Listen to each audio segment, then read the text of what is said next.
우리 사회가 이 정규직과 비정규직이 양극화 또는 계층화되어 있어서 마치 계층의 상승 이동처럼 여겨지고 있어서 근본적으로 왜곡이 되고 있다. 비정규직 노동자 대표 활동에 대한 보복성 인사가 아닌가. 한국천문연구원 박영덕 원장님께 질의드릴 건데요. 저도 이 천문과학자의 꿈을 가졌던 어린 시절이 있어서 좀 남다르게 느껴집니다. 오늘은 이 천문연구원에서 일하고 계시는 비정규직 직원의 꿈에 대해서 말씀을 좀 드리고 싶습니다. 그러니까 비정규직 노동자의 이 노동 환경은 언제든지 해고할 수가 있는 그런 노동 유연성이라고 하는 장점에 비춰볼 때 정규직에 비해서 더 나은 임금 조건이나 동일한 노동 환경이 제공되어야 한다고 생각합니다. 그런데 우리 사회가 이 정규직과 비정규직이 양극화 또는 계층화되어 있어서 비정규직의 정규직화라고 하는 것이 마치 계층의 상승 이동처럼 여겨지고 있어서 근본적으로 왜곡이 되고 있다라고 저는 보고 있고요. 그럼에도 불구하고 이 문재인 정부가 이런 왜곡된 현실을 바로잡고 양극화를 국복하기 위해서 결국 이 공공부문의 비정규직 노동자를 정규직으로 전환하는 정책을 추진해오고 있다고 보고 있습니다. 그런데 이 국가과학기술계가 이러한 공공부문의 비정규직 노동자들의 전환을 아직 마무리지 못하고 있다라고 평가하고 있습니다. 이러한 이 노동자들의 비정규직을 정규직으로 전환하는 취지 자체가 결국 고용 안정과 처우 개선이잖아요. 그런데 이 최대 사용자인 공공부문이 모범적으로 선도적 역할을 해야 되는데 동의하십니까? 네.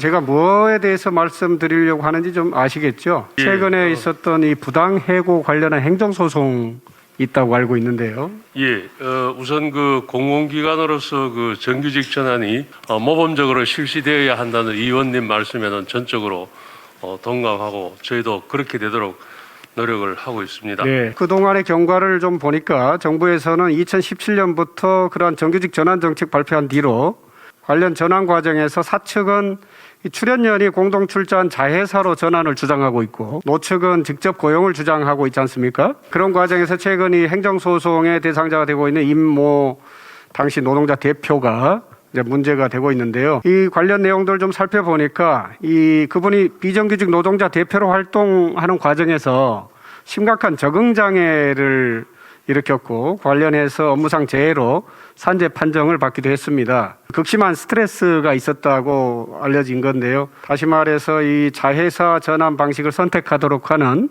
그런 압박과 심각한 스트레스를 유발했다라고 보여지는 것이죠. 관련해가지고 당초 이 회의 결과들을 보면은 관측 정보 시스템 구축이나 웹 서비스 개발과 같은 오퍼레이터 직종은 전환 대상자 대다수가 원하는 직접 고용 전환으로 결정하고 또 직접 고용 시에는 직원 채용 절차에 준하는 그런 적용을 해서 공정한 전환이 될 수 있도록 노력할 것이라고 결정을 했잖아요. 네. 그런데 그런 과정에서 결국은 이분을 해고시키는 과정에 도달하게 되는데 이게 이제 결국은 이 비정규직 노동자 대표 활동에 대한 보복성 인사가 아닌가라고 비춰지는 점이 있단 말입니다. 거기에 대해서 간단하게 좀 설명 좀 해주십시오. 그분을 위해서 저희들이 3개월 동안 계속 그 고용 계약서에 사인을 하라고 부탁을 드렸었고요. 여러 차례. 그럼에도 불구하고 이분이 고용 계약서에 사인하는 것을 거부했습니다. 그래서 저희들이 그 최선을 다해서 그분을 그 고용 계약서에 사인을 하고 저희 연구원으로 정규직으로 받아들이려고 노력을 했음에도 불구하고 본인이 거부해서 저희들이 규정에 따라서 3개월 뒤에 해고를 하게 된 겁니다. 관련된 내용들을 좀 자세히 살펴보면 말씀하신 것이 논리적인 것처럼 보이지만 실제로는 아주 짧은 시간 안에 이메일로 그런 관련 내용들을 좀 통보하고 또 관련해서 처우 개선이 전혀 반영되지 않는 조건을 제시해서 본인이 거절했다라고 되어 있더라고요. 관련된 부분 제가 시간이 많지 않아서 구체적인 내용들을 좀 저한테 다시 보고 좀 해주시고요. 예, 그렇게 하겠습니다. 정부가 만든 가이드라인의 취지가 결국은 동일 노동 가치의 동일 임금 이상의 임금과 그리고 노동 유연성을 확보하는 상생의 노동 환경을 만들고자 하는 것이 가이드라인의 취지라고 봅니다. 동의하십니까? 그리고 사측과 노측이 상생의 노동 환경을 만드는 것이 가장 중요한 목표다라고 보는 것이죠. 네, 당연히 그런 그렇게. 취지에 맞춰서 그분이 원래 하던 일하고 그에 상응하는 임금을 책정할 수 있도록 복지 계획을 좀 잘 세우셔서 이러한 부분들이 좀 가이드라인이 제대로 관철될 수 있도록 대책을 마련하셔서 보고해 주시기 바랍니다. 네, 알겠습니다.